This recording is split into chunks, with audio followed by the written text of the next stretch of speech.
Hey, Ben, what's the Aztec safety on?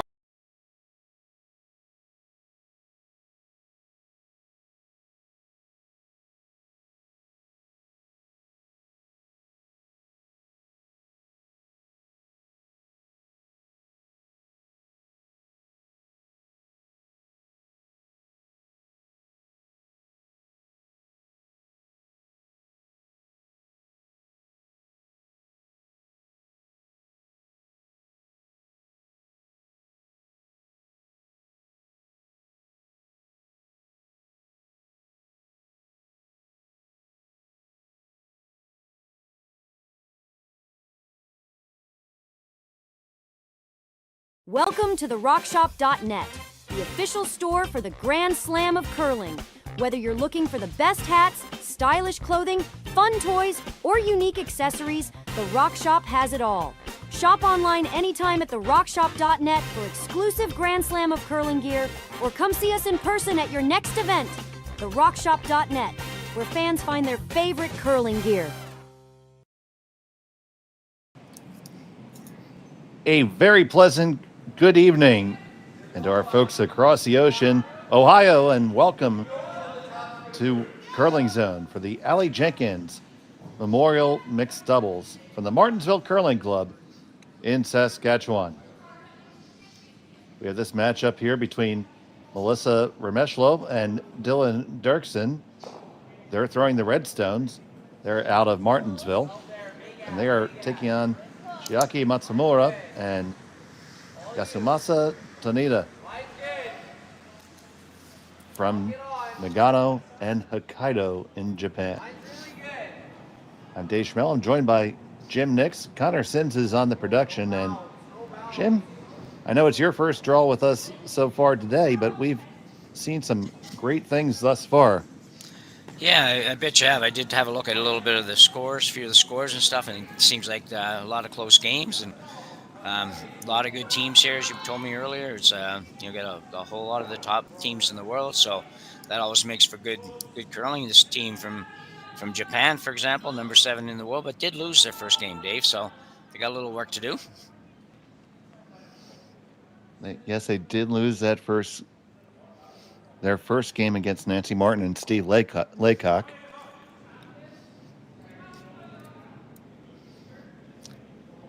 I've seen a lot of these players over the year, but most of the time on men's or women's teams, so it's a little bit interesting to see them playing mixed doubles. And yeah, it's going to be a good event, I think. Martinsville is always a fun place to be, and good ice conditions, and that's what you need for this game for sure. See, that one did not clear the guard. Chaps it open there, just a touch. It is Matsumura and Tanida with the hammer here in the first end, throw in the yellows. Yeah, it's an interesting game, mixed double. Obviously, if you haven't had an opportunity to watch it much, or if you haven't played it at all, then it's very different than the 8-rock game and the 4-person game, and a lot more rocks in play mostly because of the rules that they imply here. And yeah, it can be a lot of fun. A lot of fun to watch. The game goes pretty fast, and before you know it, you're half done. So it's a good game. I actually didn't know if I'd like it when they started it, but I kind of enjoy it now. Have you played much of it? I played 0 of it. Our club is we really don't have anybody that seems to want to play it. We're pretty much an older membership, and it's not necessary, including myself, but we're not really a sport for that generation mostly. So we don't have a lot of young people, and as a result, we haven't got a lot of people playing this game. We'll have a few times guys will pick up and go play games, but I've never played one at all myself yet. We have a pretty thriving mixed doubles league at our club, and I know a lot of clubs down here in the States have it going pretty well. A good number of events, even on the club level, to take part in. Question on that, Dave. Are you, because this is one thing I don't know, like when they brought this game out, it was sort of one of the selling points of the game was that, if you didn't have enough players for 4-person teams, then this gives an opportunity to a lot of people that wouldn't be playing otherwise. And do you see that at a club like yourself? Not so much at the club level, but it really comes into the international level, because instead of needing 2 full squads of 4 and two coaches and maybe an alternate for each team. 12 people have a critical mass for a competitive four-person program. Now, to have a international program, you really only need three people. The two players and the coach, Yeah, yeah, and that's really what's changed the game. I mean, you take a look, just taking a look at the world curling rankings, the second, number two ranked team is Estonia, and if you had said that Estonia would be the number two ranked in the world in a curling discipline 10 years ago, I don't think you would have said that, Jim. no, I'm pretty sure I wouldn't have said that. No, it's and I would a lot of well, I could have lost a lot of money betting on that against that actually at that time. So, yeah, it is interesting. I remember Hungary back a few years ago was the top team in the world, and yeah, it's very interesting for sure how that happens. I don't even know where all those people find a place to play and practice. So, um, more And power to them. right, and actually, of course, you can represent your country even if you're not living there, and just not too far here in the Mid-Atlantic area in the United States, the Puerto Rican Curling Federation's been put together. So has the Ukrainian Curling Federation, and Ukraine only competed at mixed doubles originally. Yeah, yeah. And I may be mistaken. Somebody might. Well, you know what? I'm probably mistaken, so I'm not going to let myself be corrected. Okay. But I know for sure the Ukrainian Federation started solely as mixed doubles. And my good friend Dean Roth was involved in getting them lined up with the WCF and everything. Yeah. So we have a bit of an end here. Look at here with yellow having the hammer. They're sitting shot right now, but Yeah. second. Yeah. I think that I don't know if he'd be prepared to do this. I think Derksen could throw a fairly heavyweight take on that top yellow and get rid of most of the yellows. You're going to also lose at least one of your reds, but you could do that if you can get to 3/4 of that stone. But I'm not sure if he can. So I'm not sure what they decided on actually either. So, but they're in some trouble for sure.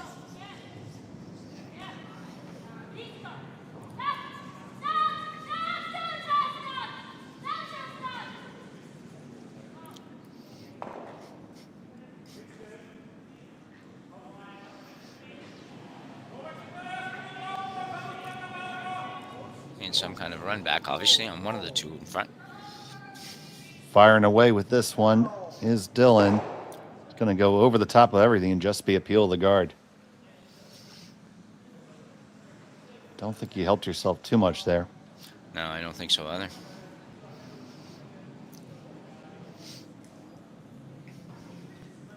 Interesting call here for Tanida. Tempting to try to figure out how to get rid of that red and sit 3 or 4 here.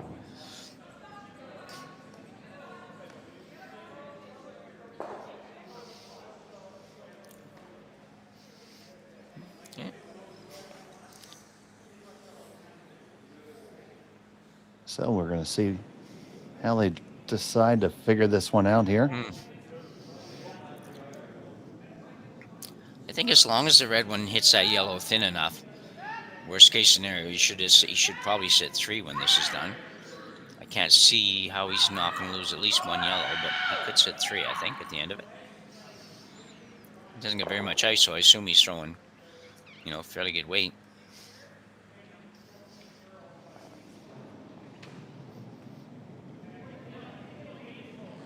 So here's Tanida.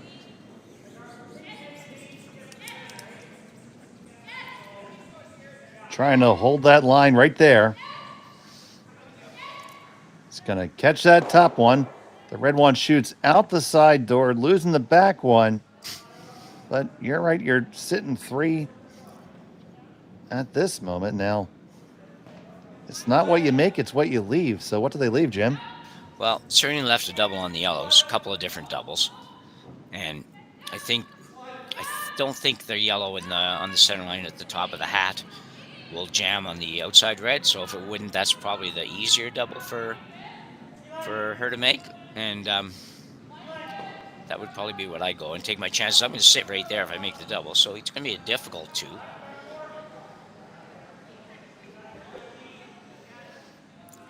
Right now, I think you're just hoping to escape this end by no worse than 2.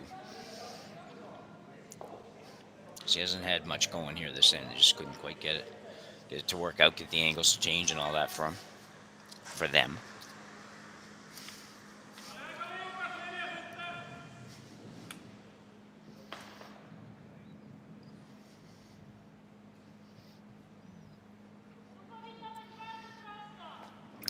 Her intern, I assume they're going for the 2 doubles that are the 2 rocks that are on the center line. So Remeshylo.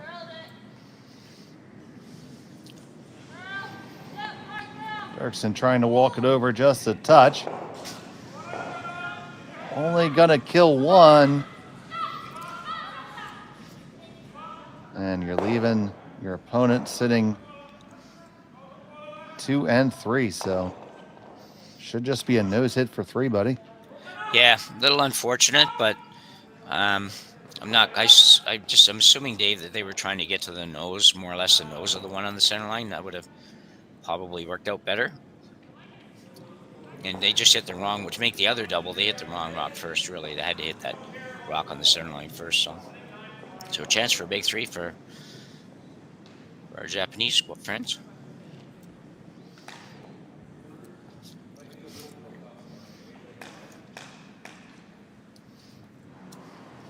So Shiaki Matsumura settles into the hack. Final stone of the first end. Just needs the nose hit to secure the 3.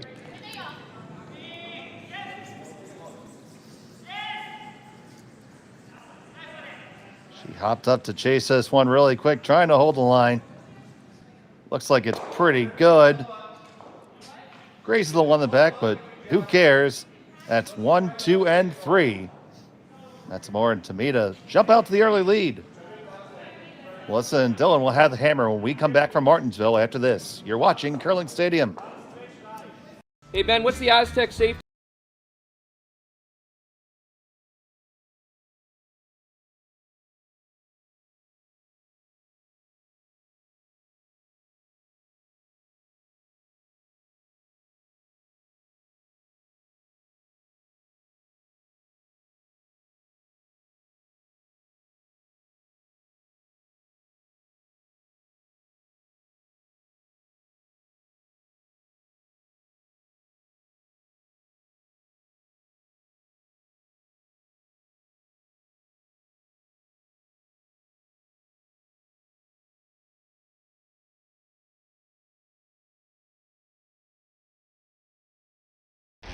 The 2025-2026 Grand Slam of Curling schedule is out, with big events happening all over Canada, like the Masters heading to London in September, the Tour Challenge from Nisku this October, the Canadian Open from Saskatoon in December, and the Players' Championship from Steinbeck coming in January.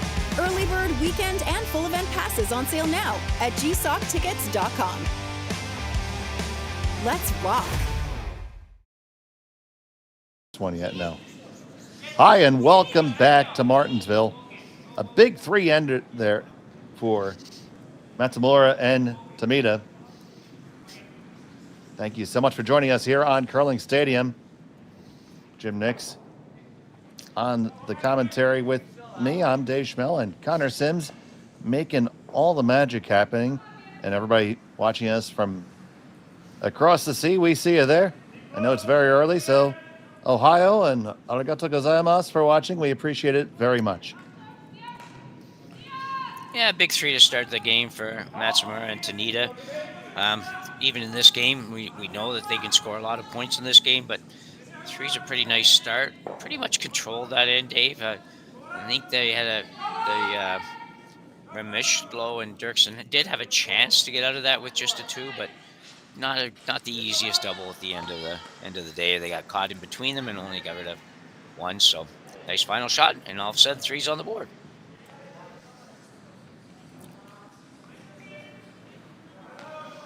You see that first roll didn't get all the way down to the pre-play stone. It kind of chapped it back a little bit. So now we're going to see what you see all the time in mixed doubles: the opposing corner freezes. Yeah, and just if any of the viewers don't know that those first, what is it, 4 rocks or 5 rocks? First, you can't remove anything till there are 5 rocks in play. Okay, so after So the 3 fourth, throw rocks. the fourth delivered rock can make a hit. Right. But I prefer to just count the total numbers on the sheet. Sure. Yeah, it makes sense. You can see them usually, so that's good. Yeah, that's what I was going to say too. Is that they just you're actually, unlike the regular game, you are not able to remove anything, no matter where it is. So move it around, but you can't move it out of play. Which makes it really interesting if and when we come to the power play. Yeah. And then now usually you see that's the first pre-play stone. That's the team without hammer gets that center guard that's in around the 2 position. If you were to divide the guard area into 3 spots, a little deeper than that. Yeah. Give you a little more background on that. And then this team with the hammer has one that's placed on the back 4, which is a bit of a change because that initially when this game was designed, it was on the back of the button. But teams got so good at that first come around that it pretty much killed every end instantly. So they made a little adjustment to the game. I think it was for the better. Yeah, I think so too. Actually, it didn't seem like anything of an adjustment at first, but then, like you just said, actually explained it very well. Yeah, that first draw just kind of would take everything away almost. So here you can see where they were able to come in, and then the opposition was able to come right on top, and it's only one shot. It changes around. Red looked like they were sort of in a good control position in this game, in this end, and then they make one shot. The yellow makes one shot, and all of a sudden now I would take their position over the red. So yeah, it's an interesting game. And the depth of the guard is also something that can be changed. There's really 9 official positions for them, 2 on either side, 3 on either side for the power line and power play, and 3 on the center line for those pre-placed guards. And you can place a stone at the front of that position or the back of it. Now that's determined by the Bonspiel committee, usually or the officials in conjunction with the ice crew, based on how the ice is performing. Okay. The goal is, Jim, to make that first draw a skill shot, but not impossible. Yeah. So I would say a shot that they aim. There's no actual number on it, but they kind of aim that a skilled player can make that 60 to 80% of the time. Yeah, and really good indication here. It would seem like they have that guard in just about the right spot, because they came in and with almost bury the rock behind that guard, and they could if they came a little lighter and worked it a little bit. So I would think that guard in this case would be just about exactly where it should be. Right, and this is a little tighter than we see at many spiels, and that's probably in conjunction with James Gordon, the club manager and chief ice maker. You're just trying to make that decision, and based on how the ice is performing. Yeah. That's interesting. See, I didn't even know that either. So by the end of the year, I'm going to have this mixed doubles game down pretty good, except for playing it. I even got drug out in the ice for a mixed doubles Bonspiel last year. Yeah, there you go. And we made a little bit of noise before we were dispatched to the lounge. Yeah, it happens inevitably, it seems. Yeah. I play mixed doubles, but I don't necessarily call myself an expert by any means. And that's another thing. Playing this game really can bring up your skill set as a curler as you watch them still deliberate this, but it can really bring up your skill set in terms of getting the draw and getting those soft weights and those little taps figured out, because ultimately that translates tremendously to the 4-player game. Yeah. Well, we hear it quite often now when you're watching events, national and international events. and the announcers there quite often are frequently talking about, how so and so is playing a lot of mixed doubles, which is just done nothing but help their game at the 4-player level. So, yeah, And you're selling it short. This is an international event, Jim. yeah. Oh, sorry.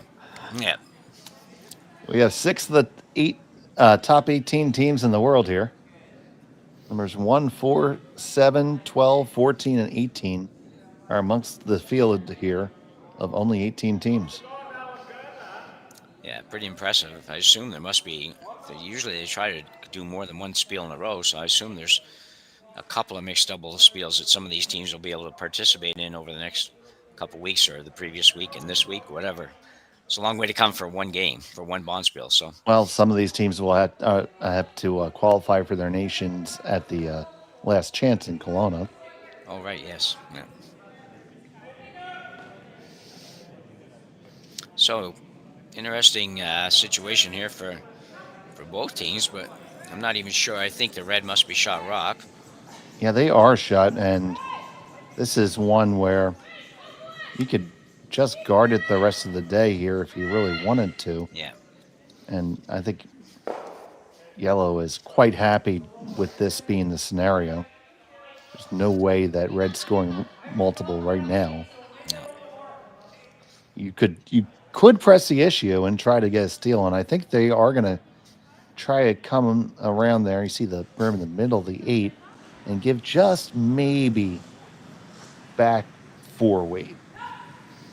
yeah. I think there is a possibility of getting shot rock here with just a very, very light touch on the yellow.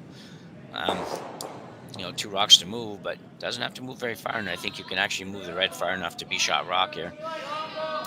Just got to be real careful you don't set up an easier opportunity for the red for Remeshylo and Derksen to get 2 or even score if you move one close. So Tanida's trying to keep this one moving. It's going to just be a straight guard, and that is perfectly fine. Yeah. This is almost a throwaway, I think. We got 3 rocks to come yet. 2 for. So we're probably not throwing it away yet, but man, it does not look pretty to try to score a second point for the red team. No, it does. It does not really. The only possible thing is I don't know if you could run that red guard that's above the U in Churchill, but Yeah. you're going to lose your shot stone's going to go onto the back one then. Yeah. You're going to give up being shot. Yeah, and maybe in a big way. Possibly you could end up with Yeah. yellow sitting more than 1 even.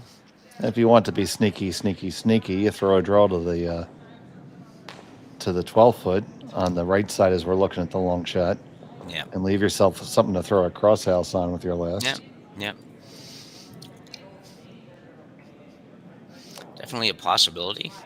If you put it in the right spot, it might be very difficult for the opposition to use as well. But I don't know. This is really tough. Like I say, if it was 1 rock to come, I'd just be throwing it away. But with 2, it doesn't seem like that's the right thing to do. But I don't know. I mean, one. I think the shot I'd make the case for right now would be to raise the guard above the Churchill and just to tap freeze it. Yep. Yep. And then see maybe if the angles look better. If you can, but asking somebody to make a 10-foot tap corner freeze, that's tough. Yeah. It's mean. It is mean. Yeah. I think that's why Jason said you must be a skip.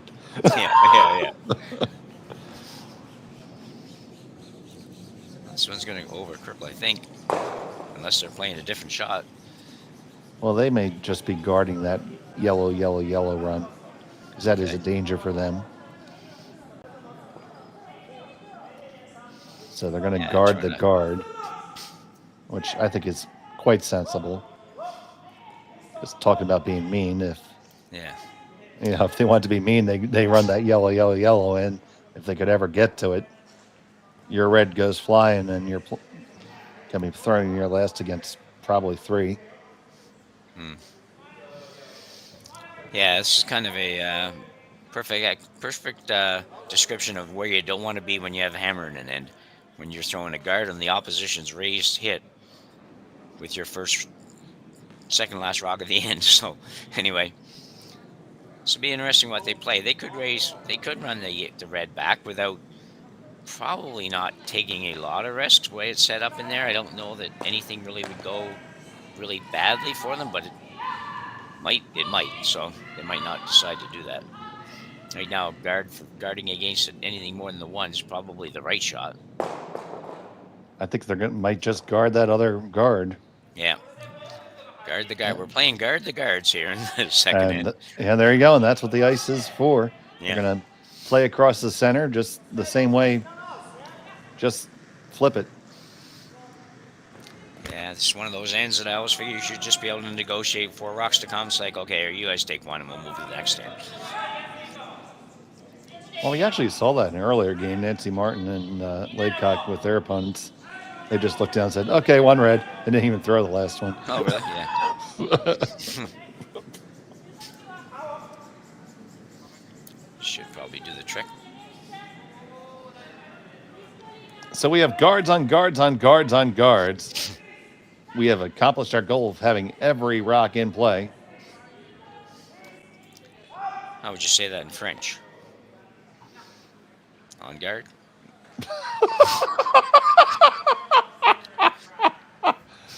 Oh, this is where we need Felix with us. He would come up with something really good. It would involve an expletive, but it would be good. Yeah.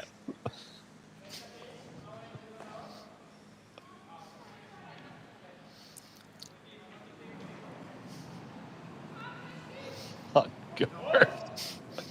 Well, boy. I looked it up and I figured out it would not work because in fencing it would mean you were taking an opening position for action, and we just aren't doing that. So yes, oh. Throwing Final it away. stone of the end, they're just throwing it away. It is indeed 1 red. Score stands at 3-1. Yellow has hammer when we come back from Martinsville. After this, you're watching Curling Stadium on SSN. Developed over a decade in collaboration with the finest ice makers this side of the Atlantic, the Pebblehead PB5 is nothing short of a triumph of sophistication and craftsmanship. Weighing less than half its lumbering copper predecessors, yet boasting 10-fold their durability, the PB5 delivers perfect, consistent ice, time after time. The PB5 by Pebbleheads.com, the apex of ice-making ingenuity for the roaring game of curling.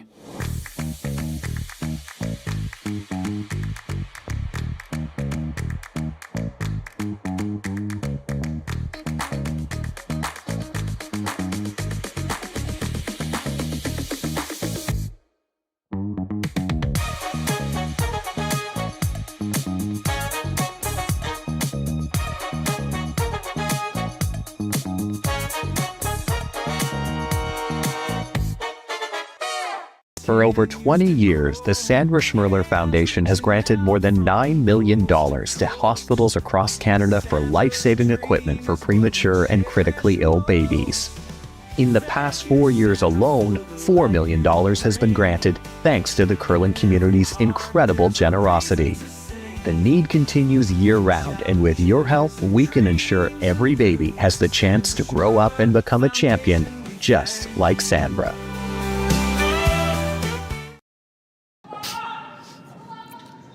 And welcome back to the third end here in Martinsville. It was a single point for Melissa and Dylan.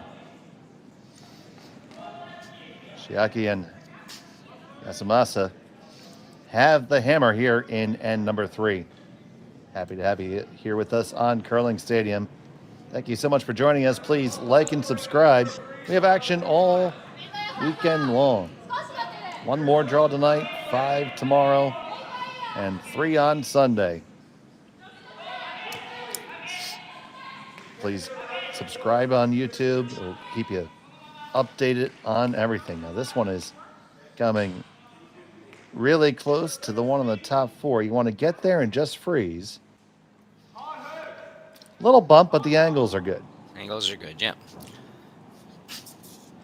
Yeah, a little unfortunate, a little odd in the last game for Remeshylo and Derksen, where they were, they only scored one, but they really never had an opportunity. They almost had to play defense for the last half of the end or more just to make sure that their single rock didn't get removed. So it would have been a bit of frustrating end for the red team.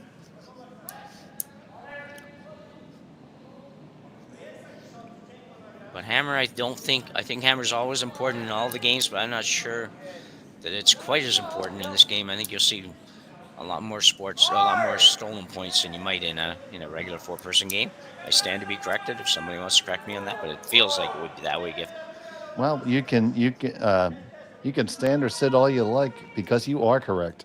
There are many times a multiple point steal is in play, and usually it's because when you're in this phase of the end, doing this little dance, you don't hit abort at the right time.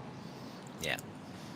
And that's where you get the fives and you say how tough it is to get an 8-ender, but we see 6-enders way more often than you would think in doubles. Like, we don't stop to take a picture of a 6-ender. It just happens. Yeah. Speaking of abort, that's what you see here. Team Nets, they're going to play a little defense here. They're sitting pretty good in the house, but yeah, that stagger behind is not exactly what they're looking to do. So Tanida will execute the double peel. They're going to sweep it off to be a nice corner guard as well. So well thrown shot. Yeah, very good.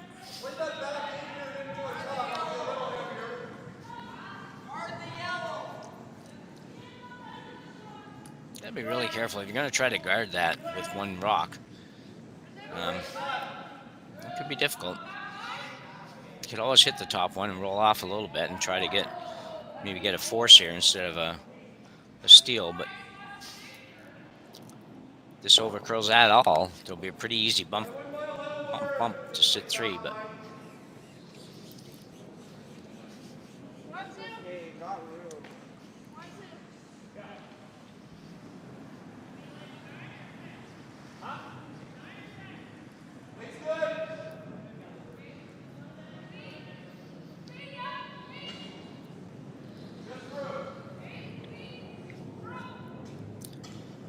pretty darn good. You can get to it, but I would think since they peeled the last shot, they may well peel this shot.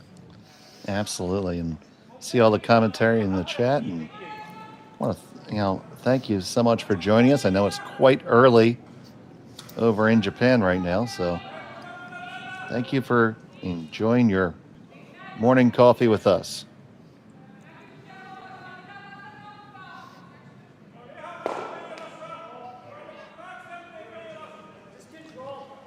So they does look like they're just going to play the straight peel here. Very nice, safe shot.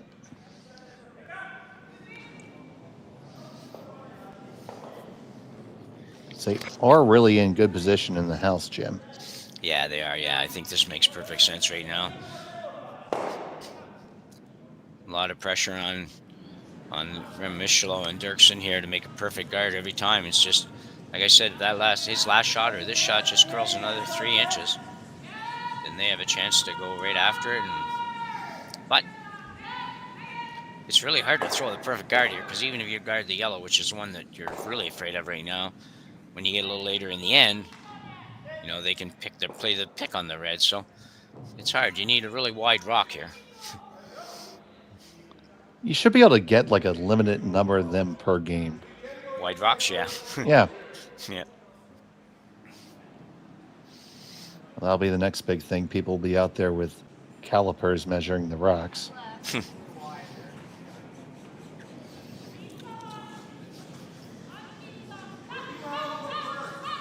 We track everything else. Why not that? Yeah. So this one's got to move a long way, I think. Yeah, trying to work it over. Working that knife to carve it over. Get all the way on top of the yellow. I think that's not going to be good enough. No, the pick is there. he did well to get it over as far as he did. So I think the yellow on the red is probably an easier shot than this even, but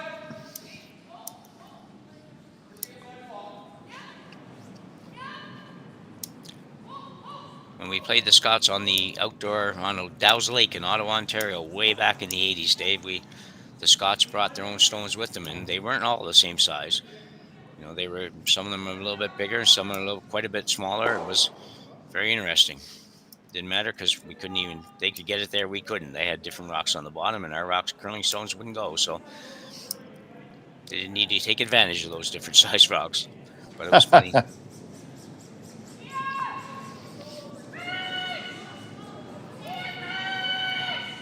So Tanida fires the laser down there, trying to get a move. This is going to flash everything. Oh, no. It's going to change it a lot. A lot indeed. So that's the thing about this format. You just went from a moment ago, I would have said yellow had a real shot at scoring 3 or at least 2 at the very least, to now they might end up giving up a steal. Quite right. Now, the thing is, you can't guard everything. No. So they're going to guard the obvious shot to pick.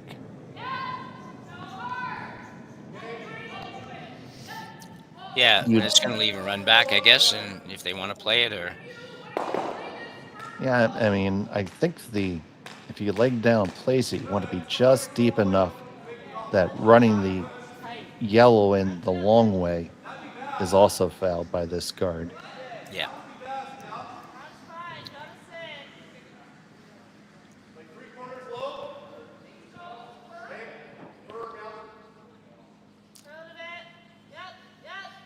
And this one is going to cover the straight pick. So now let's pick your poison here. 2 ways to do it. That weighs for 3. And either of the others are for 2. Which one are you picking, Jim? Well, I'm probably going to pick, I'm actually going to probably pick the other one. I think I'm going to pick the yellow because I think it's my rock on going in, and I like that idea better, but I do think this is probably the easier shot. And I just, I don't know this is only going to be for 1, possibly, because you have to hit it in the exact right spot. But so I'm going to probably play the harder one. I'm probably going to play the outside yellow. And go for the gusto. Figure if I make it, I'm getting 2 or 3. This way I might get 2, but I may not. So Shiaki Matsumura, final stone of the third end. Hops up quickly to chase it and on the brush. Looking to run the red onto the yellow, pick out the red and stick it. And there you go, you get 2. A hard-earned deuce for Matsumura and Tanida. Take another look at that, Jim. yeah, great shot here by Matsumura. It's lets it go. It has to jump up right away because it was maybe a little bit tight out of her hand. She gets there time to get a little bit sweeping in, not much, but a little bit, and doesn't hit a lot of that back one, but hits it perfect to turn it into a 2-ender and not just a single. So well done. They have a 4-stone lead, and we'll be back from Martinsville after this. Hey, Ben, what's the Aztecs?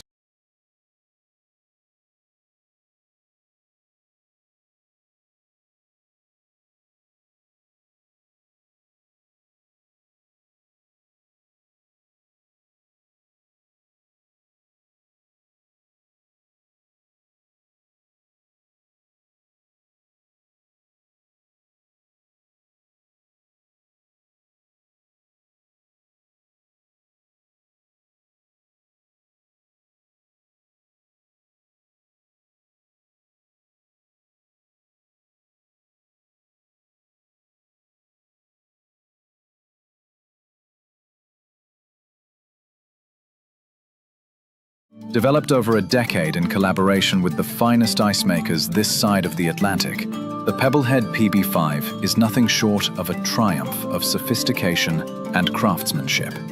Weighing less than half its lumbering copper predecessors, yet boasting 10-fold their durability, the PB5 delivers perfect, consistent ice, time after time.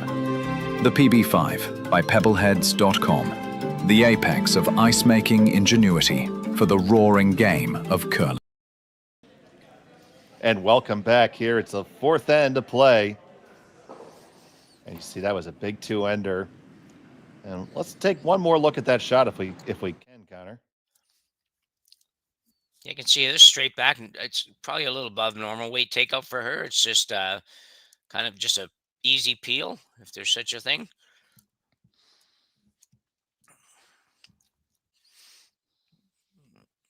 It's not easy to chase that rock and then get into a sweep mode, and she does just perfectly. Taking a big lead into the number 4. Yeah, so with that 4-rock lead, and they made that first initial draw perfectly locked on to the one in the back. Yeah, did they ever? The hardest part about that now is it's 2 shots to get it into a good position. You can get it in there and tap it back, and the yellow taps the other red, but you know that's kind of all you're getting until you find another way to have another shot at it. And that's hard to do. There's not a lot of rocks.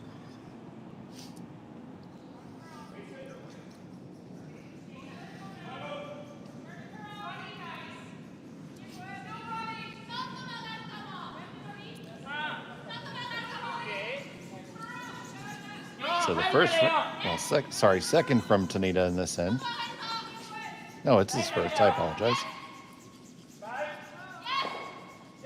apologize for being right in the first place. You're turning me into a Canadian, Jim.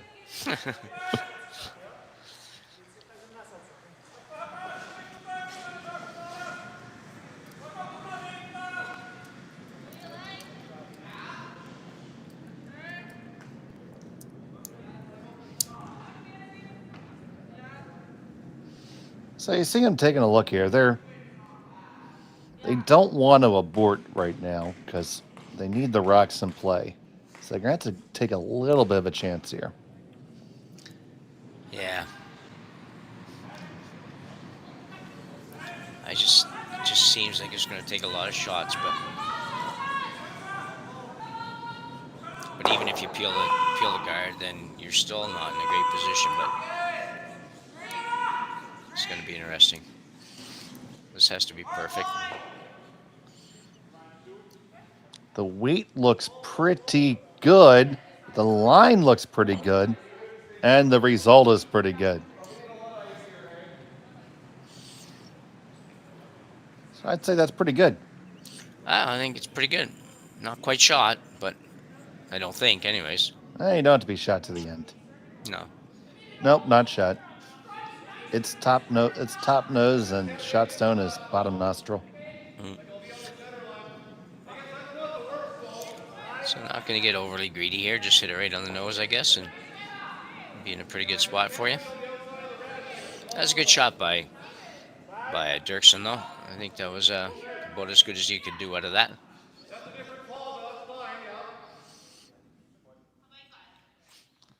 Acknowledging the fact that they need to generate something one just simply won't do at this point. No.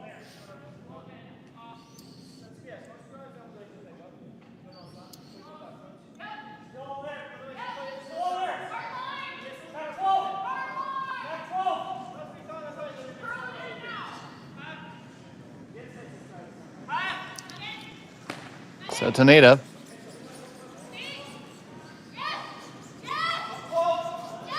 See, that's where I would kill myself. Being my slider and switching sides mid-rock. Yeah. That's a good shot. Really is. So now you're in the position where you're running out of room there. I mean, you need to get to be shot stone now, Jim. Yeah, and that part's, I would suggest, fairly easy. The harder part's going to be when you tap the yellow on the red on the yellow, moving that red back a little bit further is going to be a bit of a problem for the Derksen team here, because I don't know that you're not going to open it up for them to do the exact same thing. But I don't see he has a lot of choice. He has to get shot rock here, and he might as well get it now because he may not Like, have a chance later. right. So you want to just unlock it. Yeah. Just trying to figure out how he's going to get the second point. I think he can get the first point here. Just not sure that I'm seeing a great opportunity to get the second point, but Well, still a few rocks to come. So yeah. this one on the way from Dylan Derksen. Someone's crawling pretty hard.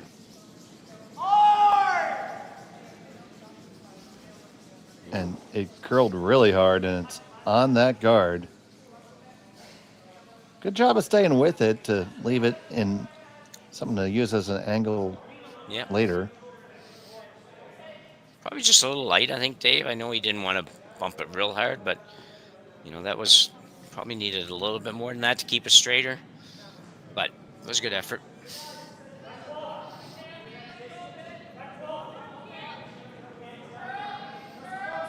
Matsumura's got it all figured out.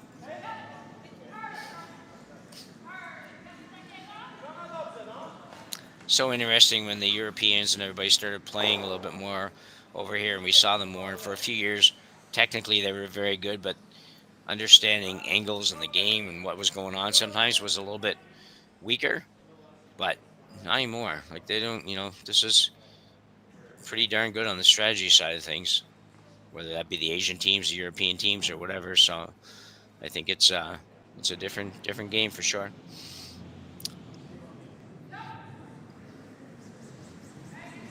This game might baffle my mind, so I can't imagine how they feel. But looking for a little bit of a just go straight guard, I think now, aren't they? Yeah. Yeah, I mean, well, you're old, Jim. It just baffles you. That's all. I know.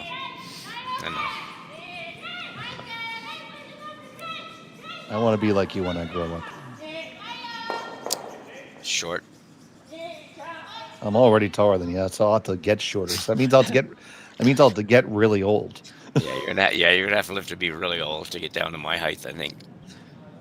Because just look, I've never met you, but seeing pictures of you, I think you're up there in that 6 foot couple maybe range, something like that. Is that about Yeah, right? yeah, 6'2" and a Yeah. skosh.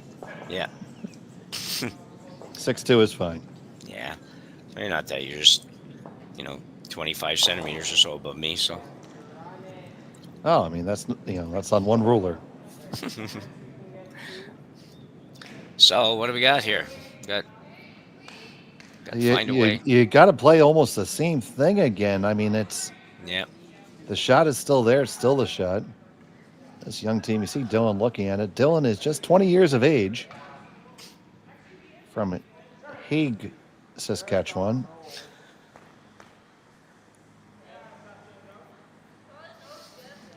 Well, I think you're right. You got to right now. You love to keep thinking about two, but right about now, you got to figure out how you're going to score one. If you don't score one right now, the game's over. Yeah.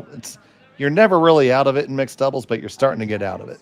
Yeah, you're getting close, especially when you're playing a team that is way up there in the rankings, world rankings. So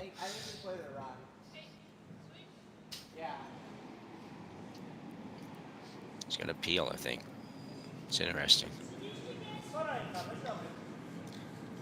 don't know if he is or not, but that's what it looked like when she came up. But I don't see the benefit of appeal here, honestly, myself, but no. There's a reason why they're there, and I'm here.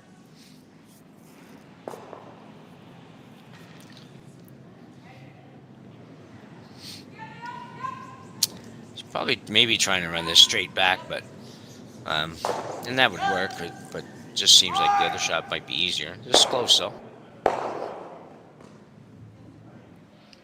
Well, they did rattle around. They did not get shot stone out of it. Left their opponent line first and really close for third stone. That's going to be important. Connor will give us a patent zoom in. So we can get a really good look at that. There you go. Looks like yellow, I think. Yeah, it does look yellowish by a little bit. That is the face of a bitter man. with all those hops hanging on them.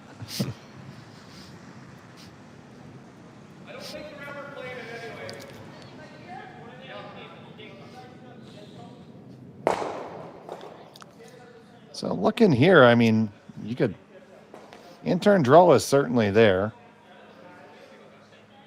Plenty of room on that side.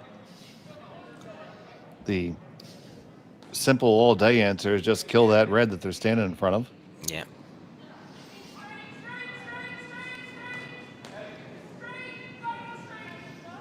I think you've got to play this with, and it looks like she is, play this with something like a hack weight, kind of weight. Maybe hack a board or something. You don't want to go down there and, you know, throw a high-hard one, just pick your yellow off the top, and all of a sudden they've got maybe a chance for a multiple score. I don't know for sure. The angles are real good for that, but certainly get rid of a couple of rocks. It's just a matter of whether you're stayed. So I don't think she's throwing this real hard, but I like this shot. She could have went in turn because they will have the in-turn draw to the button, but that's not easy either. She hops up to brush this one immediately. It is curling right off her hand. Can she hold it and get past the guard? No, it's on it. Oh my goodness. Question now, Jim, is there a shot for more than 2? Yeah, I'm not seeing it, Dave. I think they got fortunate there that the yellow one actually just went in and bit the top of the 4-foot, so they're now sitting 2, 3, 4. So it becomes, to get more than 2 would be difficult, but 2 is definitely there, which I would not have thought that was going to happen a few minutes ago either. So to make 2 is just throwing a heavy draw, like maybe bottom hops weight. Yeah, that's about right.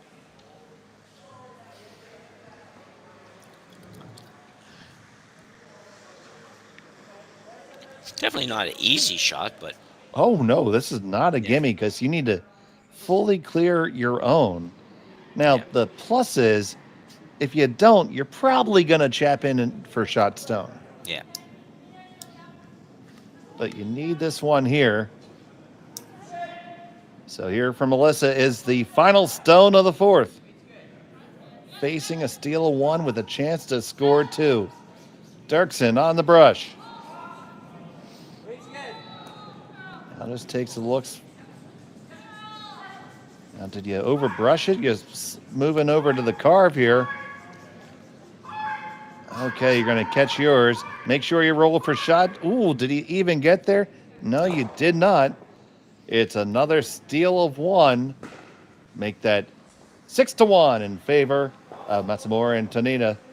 We'll be back on Curling Stadium after this. For over 20 years, the Sandra Schmirler Foundation has granted more than $9 million to hospitals across Canada for life-saving equipment for premature and critically ill babies. In the past 4 years alone, $4 million has been granted thanks to the curling community's incredible generosity.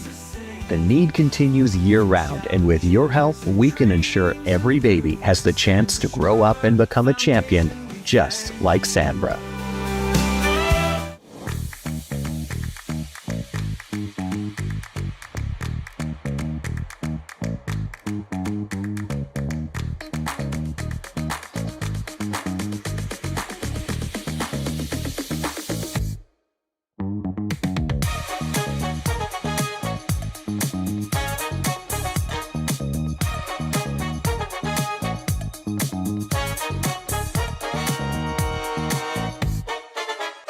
Welcome to the RockShop.net, the official store for the Grand Slam of curling. Whether you're looking for the best hats, stylish clothing, fun toys, or unique accessories, the Rock Shop has it all. Shop online anytime at the RockShop.net for exclusive Grand Slam of curling gear, or come see us in person at your next event. The RockShop.net, where fans find their favorite curling gear. And welcome back. It's the 5th end of action here in Martinsville, and we are on the power play. So you see that first pre-play stone instead of being placed on the back of the forefoot, the red stone is placed over there in front of the tee line between the 8 and 12 foot at that intersection there. Now, when we started, there was a corner guard in front of it.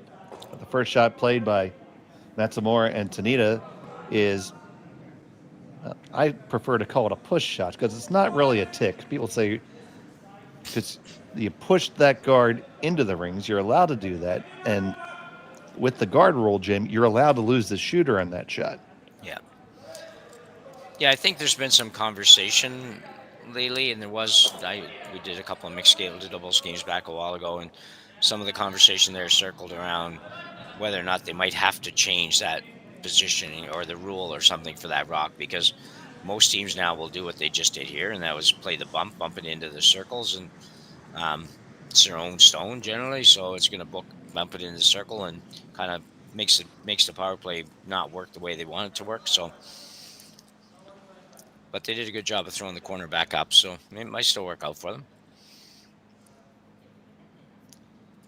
Another play, if you don't feel like that type of push shot's in your repertoire, you can always just defensively draw the top of the button or top four. Sure. Right with your first stone if you don't have hammer, because it's not going anywhere, and you're going to have an opportunity to put a center guard on it. Yeah. I do find that club level players tend to overthink the power play. I see a lot of steals and power plays at our club. Yeah. So to indicate that our numbers kind of rest on the scoreboard instead of having holes on them. Right. So it's sideways for the power play, and it's upside down for the power play, and it's sideways if it's a steal in the power play. Oh my goodness. Well, you had to come up with something. Yeah. You want to come up with something you don't have to set up for. Yeah. But it's important, like here, there's no power play indications that have been put up on the scoreboard anywhere. So the viewer wouldn't know. This way, even with our little ramshackle system, you walk in the club and you look at a scoreboard, you know who has a power play. Yeah. Oh. He did hit the guard. It is okay to be removed at that point, as that was the 6th total rock. But certainly not what he wants to do. I mean, there's nothing stopping them from just hitting the open one here. Which that's, that's the percentage. You're up by 5. You can start just playing Visine and get the red out. Mm-hmm. Or you figure, if I don't throw, what are they going to do? They're going to draw the top 4. You could always just go top 4 now. Yeah, you could go top 4, sure. You basically covered 2 of the, 3 options. And the third option could be that you could just peel those 2 off the front and let them figure out how they're going to do, what they're going to do and how they're going to do it. It'd be a very tough situation for them to sit 2 that wasn't doubleable, if that's a word. And It is. We decided that a couple weeks ago. Okay, great. But I like this shot, actually. Just get rid of this one and let them go ahead and play the come around. I don't think they'll play a hit. I'm pretty sure I've heard Kevin Martin say it once too, so it definitely Doubleable? counts. Yeah? Yes. Probably back when Tim Morris was the sponsor of the Briar. I thought you were going to say when it was McDonald's. No. Oh, yeah, no. No, you're not quite Canadian yet. You got to, if we were pure Canadian, you'd be doubleable would be Tim Hortons. You wouldn't think of McDonald's. Oh, yeah. Well, a double-double, yeah. I know what a double-double is. Yeah, I know.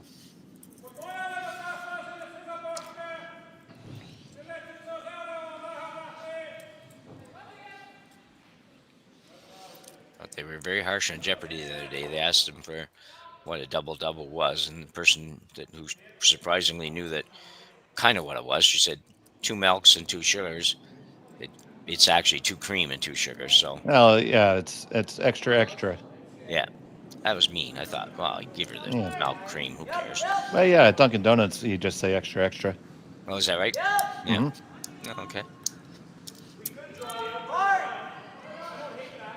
does Timmy's use cream as opposed to half and half?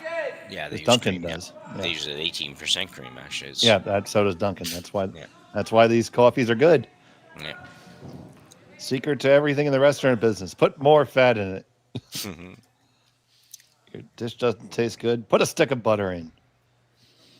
You ever worked in a kitchen? You realize how much butter actually goes into things. But you put that butter in at the end. That's when the flavor comes out.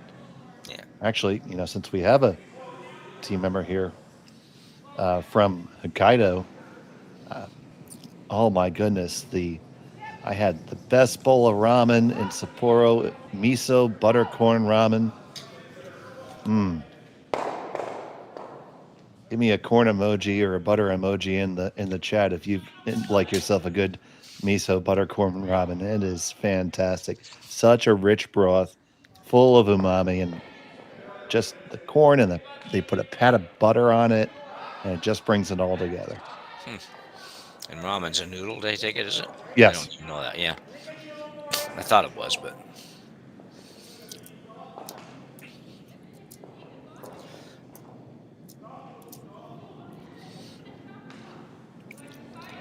He is not 100% convinced on this shot. I'm convinced I want some ramen now. DoorDash. Yeah, I don't have the ingredients to make it. And the closest DoorDashable, we're going to make that a word too, ramen shop really isn't good. Yeah. Skip it then. Yeah. I was amazed at how many meals are done that way. I just it talks to my daughter one time because we used to pay for whatever, and she's like, "Oh my God, you use what is it? Something Eats, whatever that is." Yeah, Uber Eats. Yeah. Uber Eats, So it looks like they're electing to peel the middle guards here. They went with option 3. Bang, bang, bang. Put a couple more in the corner. Well, opportunity here for Team Remeshylo Derksen. I like the little hit flop behind the corner. Yeah, the flop behind the corner, absolutely. So 2 is the absolute minimum you want to get with your power play. Yeah.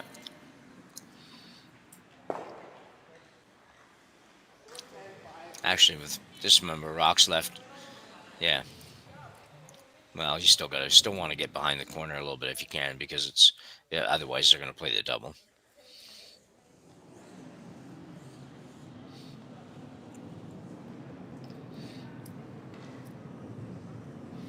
Now, for ramen to be good, Jim, it has to have very fresh ingredients. And obviously, when I was able to visit Japan, I was in Hog's Heaven.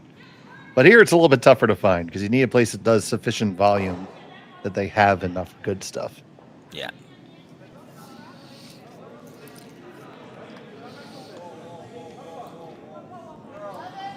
She had great ramen in Toronto. But anyway.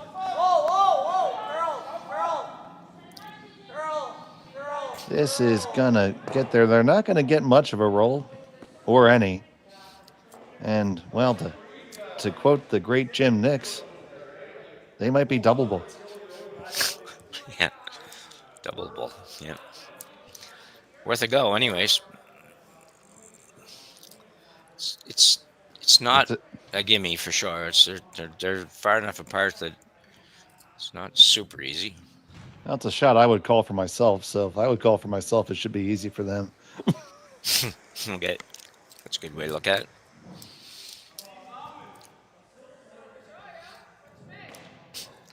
Because I don't know if you've been watching, but these guys are pretty good. Yeah.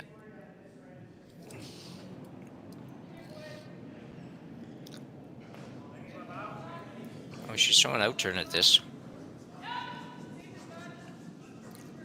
That's interesting. Out-turn, planning on it backing up a little bit. You haven't got a sweeper for this, so... Well, other than the 5 or 6 whacks you're going to get in yourself, but... She got 17 whacks in and just comes up to it. Just wasn't able to get enough action. Yeah.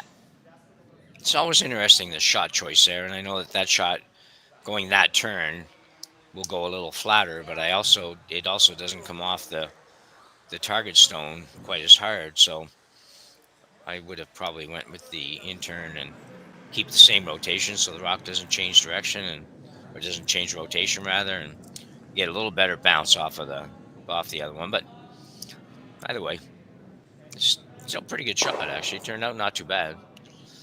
Yeah, this is not a gimme for 2, but it's certainly a shot she needs to make. Absolutely has to make, yeah. You only have 3 innings to go after this, and you've got to get to a little closer.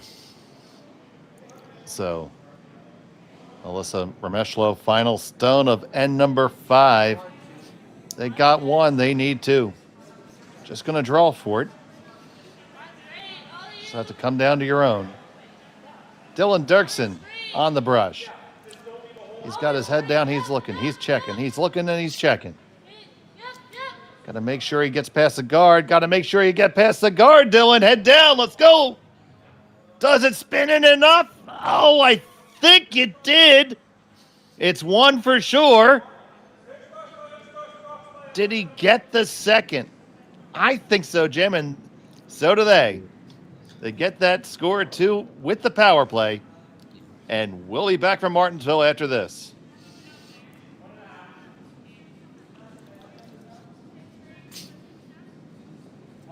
Hey, Ben, what's the Aztecs?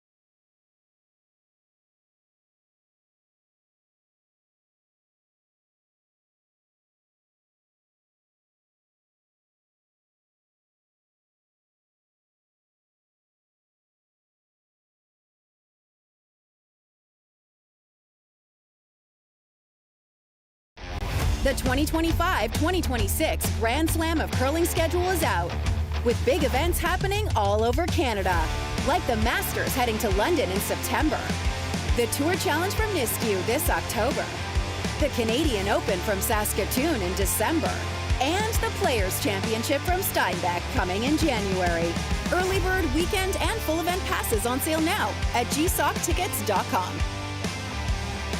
Let's rock!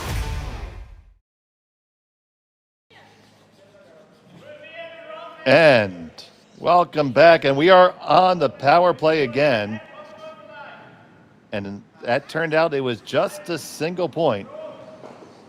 So we thought it was 2, but then we saw Dylan kick it off with disgust. And turned out to only be a single. And you see the defensive power play being used here. And that first stone, they attempted to put up a center guard. And it was hogged. Yeah, everything going wrong for Remeshylo and Derksen here, just in the space of the last 2 shots.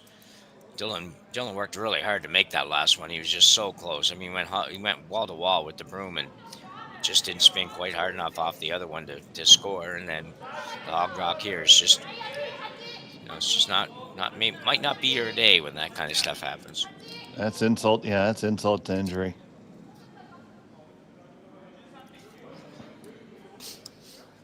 So you see here, this is your defensive power play setup. You draw here to the back 8. So there's no double available for your opponent, and the freeze there doesn't really do them a lot of good. That's why you usually throw the center guard yourself when you're in the situation where your opponent's putting the defensive power play on. We'll make a mixed doubles analyst out of you yet, Jim. Yeah. I'm going to throw up a guard here. It doesn't have a lot of choice. They're such short ends. They really are, that you're not going to get too many chances of doing this, so they better get that one over. And they will. Good job by Melissa. And now we're going to be peeling away.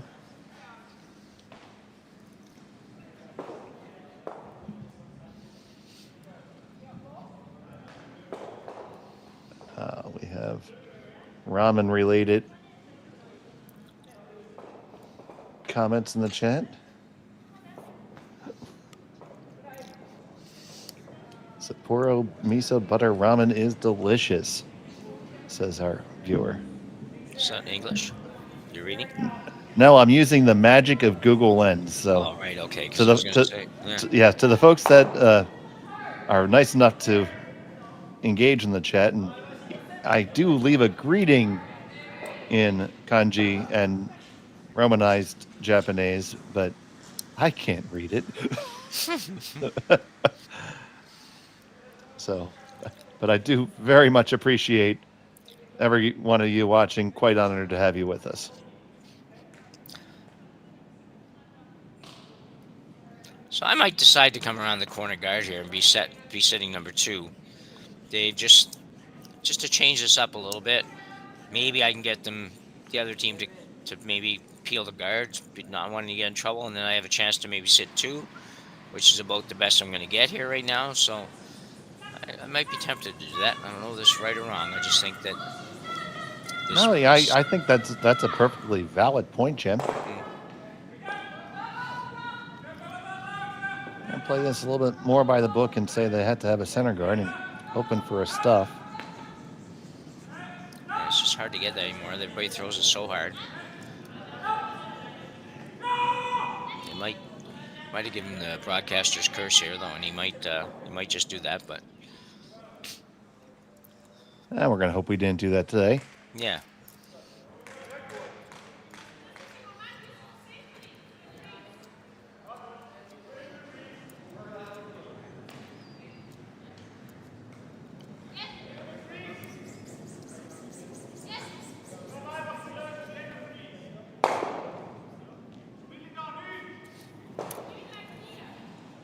Oh, that clipped nicely.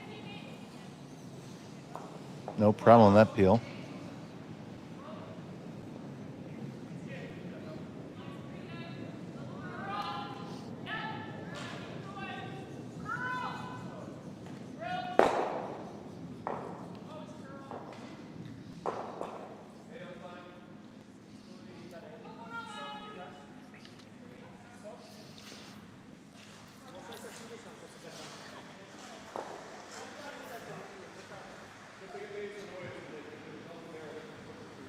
So here's Derksen.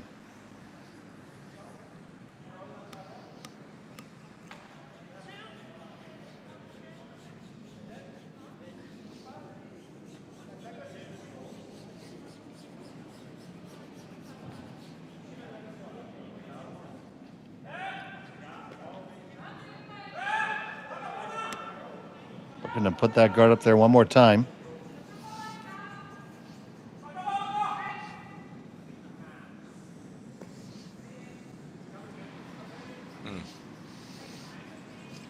And here comes the peel again.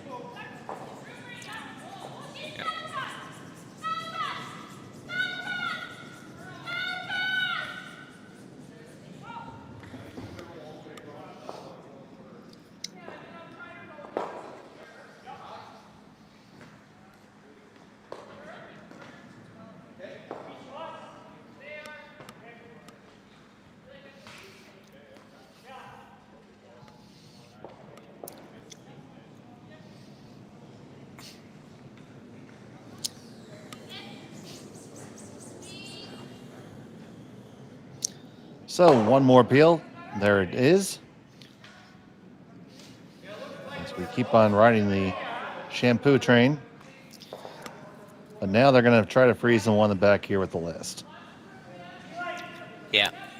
I think, I think it's difficult, but I think at some point there, the last couple of shots, one before this and one before that, maybe even it would have been a good chance to, they say, come around the corner or freeze to this one and let him go ahead and blast it. But I didn't see him missing any peels, so I just thought it might be best to try something different. But anyway.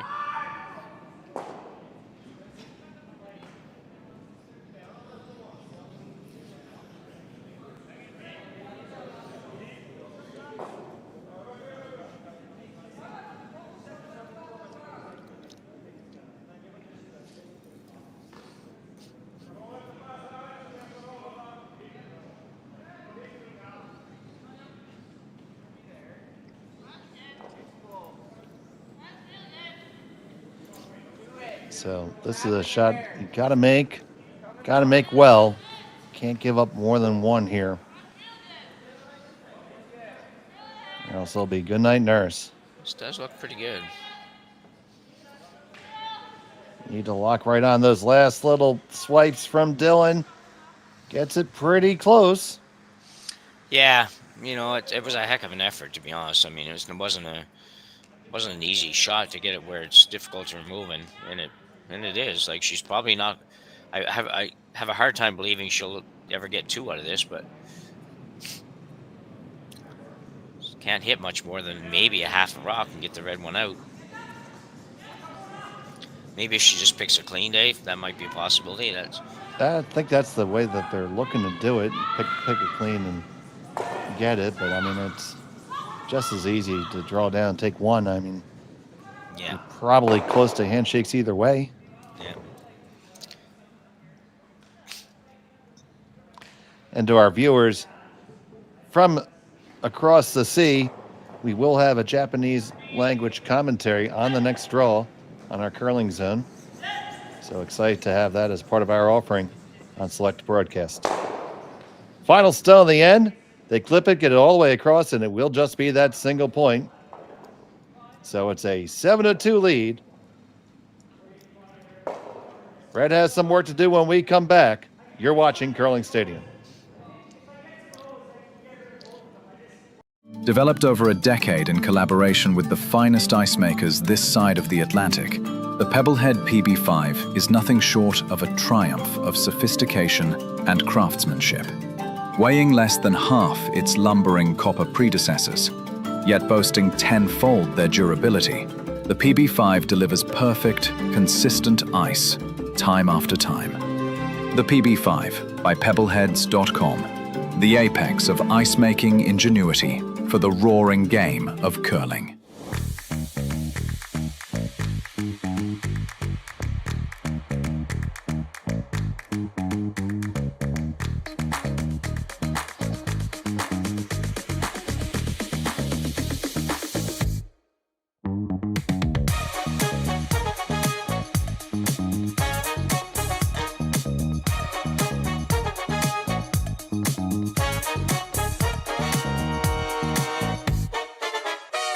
For over 20 years, the Sandra Schmirler Foundation has granted more than $9 million to hospitals across Canada for life-saving equipment for premature and critically ill babies. In the past 4 years alone, $4 million has been granted thanks to the curling community's incredible generosity. The need continues year-round, and with your help, we can ensure every baby has the chance to grow up and become a champion, just like Sandra. And welcome back. It's a 5-point lead. And there's a lot of work here for Remeshylo and Derksen because Matsumura and Tanida have been dictating the pace of action here at the Ali Jenkins Memorial Mixed Doubles from Martinsville. I'm Dave Schmel. He's Jim Nix. Connor Sims is on our production. And we're so happy to have all of you here with us.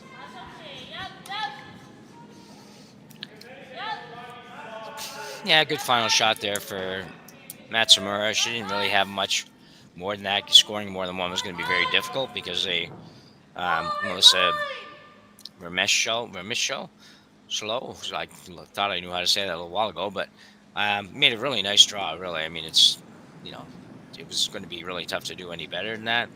Tough situation now, but because it's mixed doubles, scoring 3 or 4 is not out of the realm of possibility here, so hang in there, you guys.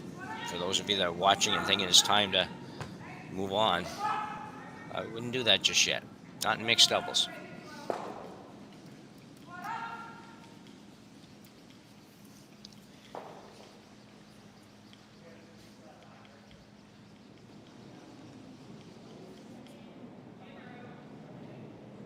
So here's Tanida. Trying to work one down there to the back.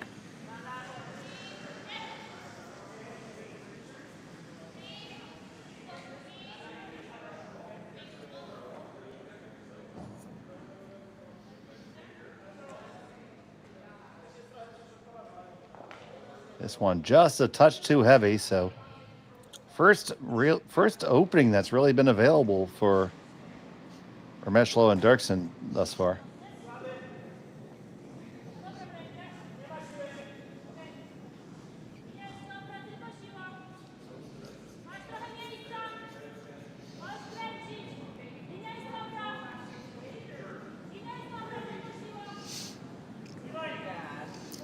Can sink this one in here. They'll be in pretty good position.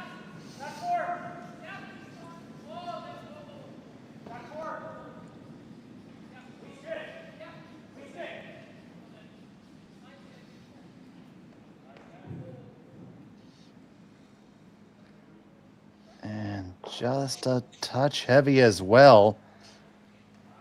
You need to be deep, but that's like, you know, the game, isn't it, Jim? Because you need to be, you want to be deep enough so you can fit more in there.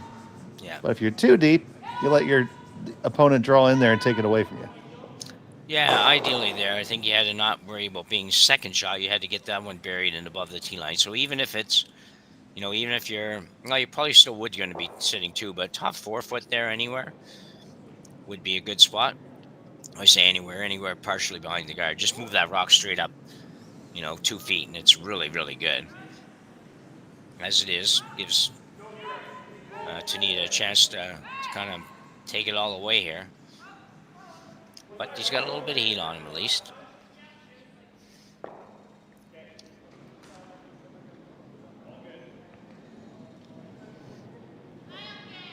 So here's Tanida.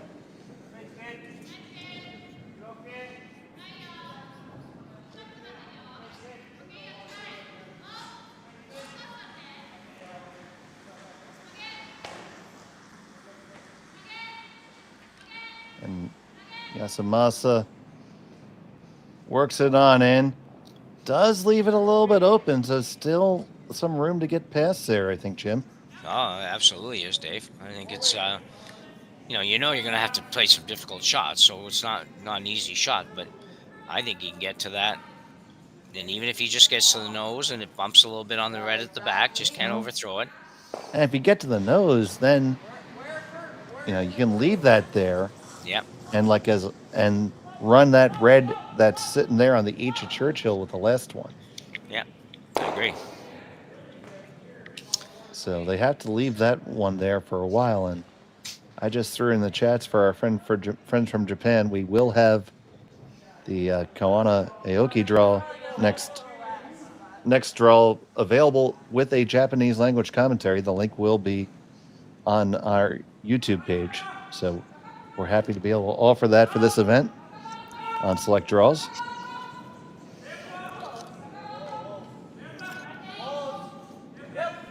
Although I'll miss you guys. I still, you know, hope you listen to me too. This one's got to curl a long way yet, Dave. Getting there. Oh, it does curl a long way. It gets all the way past it, pushes it by. They lied too. So they are first, second, although, yeah, I'm not as sure about myself as I was a minute ago. No, it's definitely second. Yeah. First, second, and fourth. That was a pistol, Jim. That was a tremendous shot. You'll watch her just on the carve here. Like, she moved this rock like way more than I thought she'd ever be able to move it here at the end. What's it going? And I would have figured she's got to get a little more in front of the rock, but perfect shot. A great sweeping job. Nice throw, but a great sweeping job. So do us a favor and like and subscribe Curling, like the feeds and subscribe to Curling Zone if you haven't already. Trying to innovate our coverage as much as we possibly can and respond to our loyal fans as much as we can. So now you see Tanida identifying that as the danger stone, which it is. So they can. They're gonna hit it though. That's pretty risky. Well, you can slash it off and score it and get rid of 2 reds, but all your opponent's rocks are going to be behind the tee line. I guess that's the saving grace there. You could freeze one down on either turn with the last one. Yeah, interesting. It's, I mean, you could theoretically, you just could guard that rock up and make it very difficult for the other team to score more than probably 2, which isn't really enough. Anyway, here we go. We'll see what happens.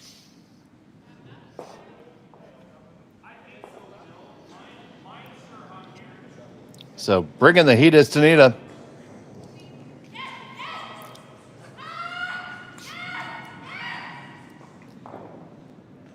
And it's too narrow when it wrecks on the guard. Oh, my goodness.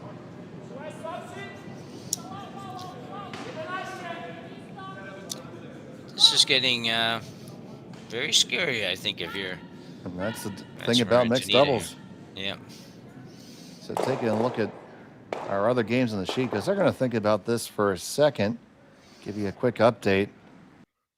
It's tied between Pare and Rios against the team from Polczek from Poland of Walczek and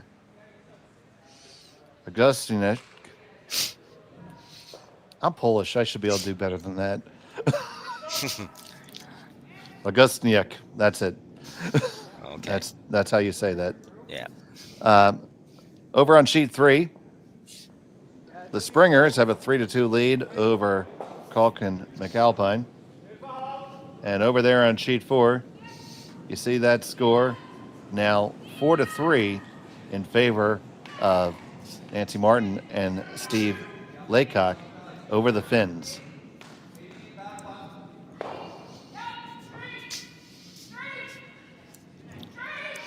It's a lot easier pan shot for Connor than it is at Saville.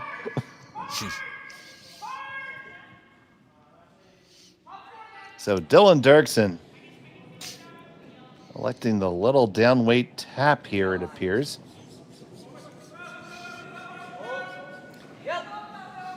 Want to do this and tap to lie 3 now. And oh my goodness, you could get a bundle if this works out well. Back and forth between the sides. Needs to curl up just a hair more, I think. That's not bad, Jim. No, still sitting just at 2, but there's some options here for sure. Are there ever? There are more options here than at Denny's. That's a lot. That's a lot of options, yeah. Or if you're from the South in the United States, how many different ways you can have your Waffle House hash browns? I like mine scattered, smothered, covered, diced, and peppered.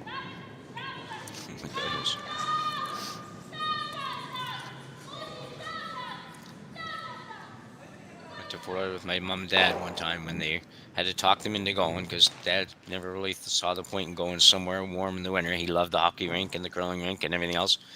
Finally went, and he when he came home, he was he would have been joined the president of the Waffle House fan club. He was just like, thought it was the greatest thing ever. I think more because of the way they holler out the orders and all that kind of stuff at the Waffle House. You wonder how they ever keep it straight. Anyway, but he was a big fan.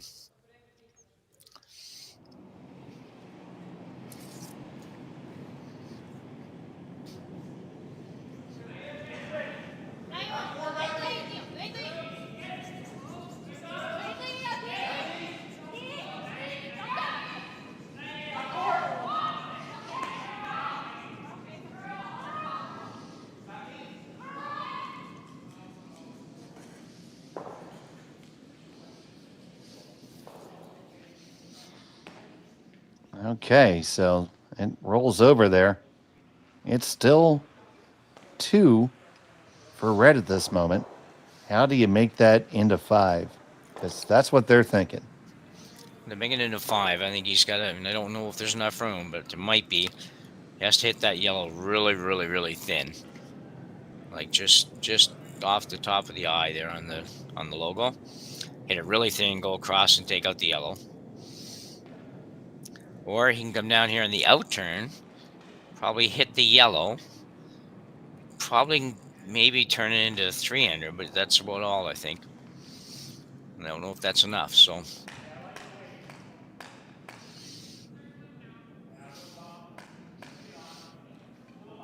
If the thin double is there, I think you got to play it. And it looks Or like the other Florida thing you can does, do but is yeah. just nose that yellow guard back, and that should be good for 4. Straight back? Mm-hmm. Yep. Yeah, because it's going to go right on the yellow. And yeah, it should be, Dave. I agree. The top one would be close, but I think it'll roll in enough to make that. That might be an easier shot than hitting that really, really thin, because it has to be super thin. You almost have to play to miss it.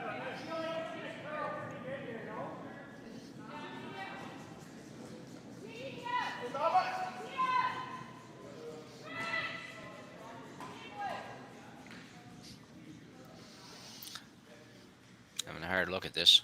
Big shot, big opportunity. Just not easy. That seems to be the only shot that goes almost easily. Yeah, I mean, I agree. I hate to ever say that something like that looks easy, but it does. Yeah, The shot for 5 is a pipe shot. It's pipe dream shot. I mean, that angle is Al Heckner-esque. yeah, It's there, but you're very likely to catch the one on the back button there, right underneath the mustache, and killing the back red yeah. as you scoot on over. So it's way better just to play the higher percentage 3.8 degree difficulty shot. Yeah. Yeah, I like this call. I think that, you have to be pretty precise, but you don't have to be so precise that you hit it perfectly on the nose. You get it a little bit off either way and still make this shot. I mean, little, I'm talking half an inch kind of little.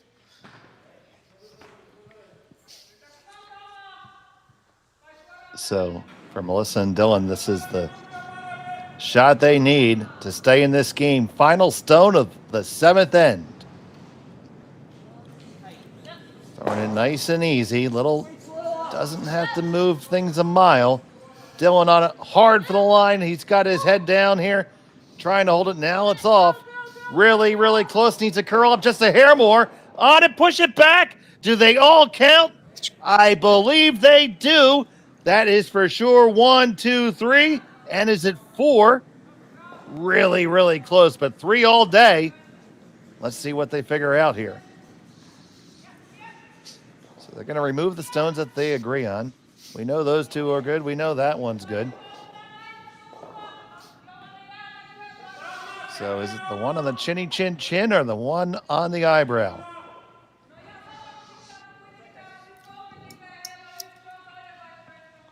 It's close. I think it's red, but it's. They are going to put a stick on it. Yeah. Oh, fine shot, well executed there for sure. And turns out the down weight was very important to make sure things didn't move around. So there you see the look at it. I think it's red, Jim. I'm with you.